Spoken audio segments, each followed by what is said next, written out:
जय जय रामकृष्ण हरी. संत तुकाराम महाराज गाथा अभंग 250. संत तुकाराम महाराजांच्या अभंगांमध्ये केवळ भक्ती नाही तर मानवी अहंकाराचा भेद, आत्मज्ञानाची उंची आणि ईश्वरानुभूतीची गूढ अवस्था यांचे अत्यंत सूक्ष्म दर्शन घडते. अभंग क्रमांक 250 हा असा अभंग आहे की जो ऐकताना प्रथम विरोधाभासी वाटतो, पण समजून घेताना आत्मसाक्षात्काराचा दरवाजा उघडतो. न पाहताही पाहिले, न खाताही रस अनुभवला, न बोलताही संवाद घडला. या ओळी साध्या नाहीत, त्या समाधी अवस्थेतील अनुभूतीचे शब्दरूप आहेत. हा अभंग म्हणजे भक्त आणि परमात्मा यांच्यातील अंतर नाहीसे झाल्याची साक्ष आहे. अभंग 250. न देखो न काही, म्या पाहिळले सकळही.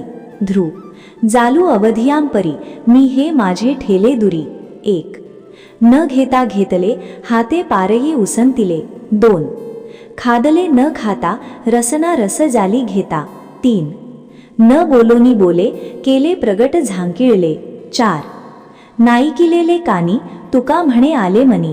5. ओळ 1. न देखो न काही, म्या पाहिळले सकळही. या ओळीत संत तुकाराम महाराज आत्मानुभूतीची सर्वोच्च अवस्था व्यक्त करतात.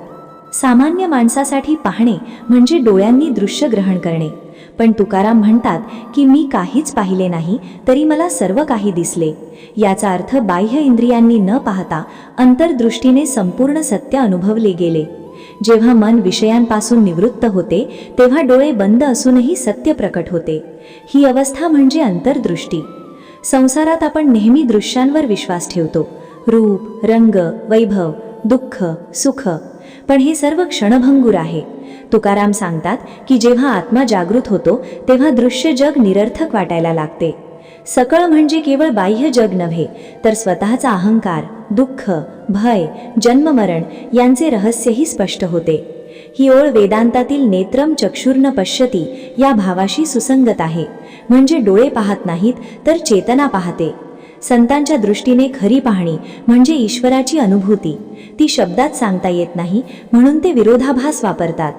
या ओळीतून आपल्याला हे शिकायला मिळते की जीवनात खरे ज्ञान मिळवण्यासाठी बाह्य धावपळ थांबवावी लागते. मौन, ध्यान, नामस्मरण यातून मन शुद्ध झाले की जीवनाचे खरे स्वरूप उमगते. पाहणे थांबले की दिसायला सुरुवात होते. हाच या ओळीचा गूढ अर्थ आहे. ओळ 2. जालो अवधियाम परी, मी हे माझे ठेले दुरी. येथे अवधिया म्हणजे वेडा, भोळा, अहंकार रहित माणूस. तुकाराम म्हणतात, मी स्वतःला वेड्यासारखे सोडून दिले आणि मी आणि माझे हे दोन्ही दूर फेकले. ही भक्तीच्या अत्युच्च टप्प्यावर नेते, कारण ईश्वर प्राप्तीचा सर्वात मोठा अडथळा म्हणजे अहंकार. मी म्हणजे देहभाव आणि माझे म्हणजे आसक्ती. जोपर्यंत मनुष्य या दोन्हीला चिकटलेला असतो तोपर्यंत त्याला परमात्मा भेटत नाही. तुकाराम सांगतात की जेव्हा मी स्वतःला काहीच नाही मानले तेव्हाच सर्व काही मिळाले. ही अवस्था वेडेपणासारखी वाटते म्हणून समाज अशा भक्ताला वेडा म्हणतो, पण हे वेडेपणच खरी शहाणपणाची पायरी आहे. संत ज्ञानेश्वरांनीही म्हटले आहे की अवघा संसार वेडाच आहे. या ओळीतून साधकाला स्पष्ट संदेश मिळतो की जर आत्मशांती हवी असेल तर स्वतःचा गर्व, प्रतिष्ठा, ओळख यांचा त्याग करावा लागतो. जेव्हा मी नाहीसे होते तेव्हा तो प्रकट होतो. ओळ 3. न घेता घेतले, हाते पारये उसंतिले. या ओळी कृपावादाची आहे. तुकाराम म्हणतात, मी काहीही मागितले नाही तरी मला सर्व मिळाले. माझ्या हातांनी काही पकडले नाही तरी ते हात भरले. याचा अर्थ ईश्वराची कृपा ही प्रयत्नांवर नाही तर समर्पणावर अवलंबून असते. आपण आयुष्यभर मिळवण्यासाठी धडपडतो, पैसा, नातेसंबंध, मान, पद, पण जितके पकडतो तितके हात रिकामे वाटतात. तुकाराम सांगतात की जेव्हा हात रिकामे ठेवले तेव्हाच कृपा ओघाने आली.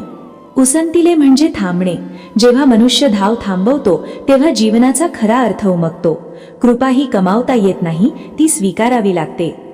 ओळ 4. खादले न खाता, रसना रस जाली घेता. येथे रस म्हणजे आनंद, ब्रह्मानंद. तुकाराम म्हणतात, मी काहीही खाल्ले नाही तरी माझी जिव्हा तृप्त झाली.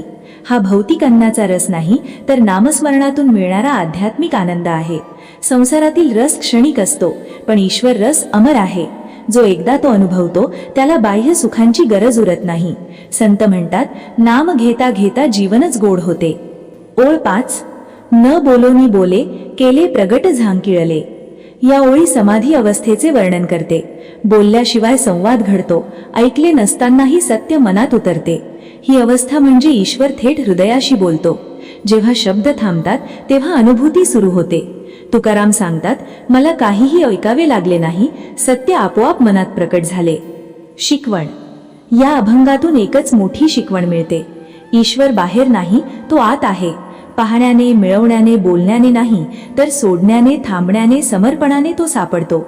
अहंकार, आसक्ती, अपेक्षा यांचा त्याग केला की जीवन सहज सुंदर होते. हा अभंग आपल्याला शांत, नम्र आणि अंतर्मुख होण्याचा मार्ग दाखवतो.